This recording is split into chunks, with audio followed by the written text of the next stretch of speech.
C'est désormais la nouvelle maison de l'OM. Et l'OM aimerait bien vous attirer dans les entrailles de son stade. Suivre les longs couloirs habillés de fresques, remonter le cours de son histoire, retrouver le frisson, s'incliner devant les anciennes gloires. Mettre cette maillot, je pense que c'est quelque chose d'incroyable. Il y a de la nostalgie, mais... Ah oui, bien sûr, toujours la nostalgie de Marseille. C'est un peu pour expliquer l'histoire un peu de ce club, les gloires passées, les anciens, un peu leur rendre hommage et c'est clair que ça fait énormément plaisir. Oubliez le musée à l'ancienne avec ses trophées bien alignés dans les vitrines. C'est du rêve que l'OM vend, de la proximité.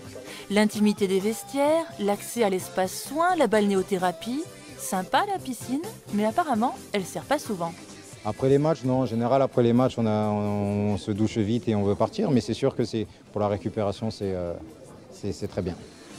43 000 personnes ont visité le stade l'an dernier pendant les vacances scolaires. Un chiffre que l'on veut multiplier par 5. L'OM Tour cible les 7 millions de touristes qui séjournent à Marseille et autres croisiéristes.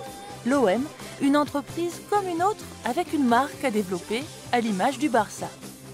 Au Barça, ils font environ 100 millions d'euros, rien qu'avec le musée plus la boutique qui est en bas, qui est en continuation. C'est comment on transforme l'émotion en une source de revenus et ça diversifie les revenus, donc ça met moins de pression sur les abonnés, et ça met moins de pression sur d'autres choses et ça permet d'élargir la source de revenus du club. Si le public est au rendez-vous, l'OM pourrait ouvrir les portes du stade aux visiteurs toute l'année, tous les jours. Bon, sauf jour de match, faut pas exagérer.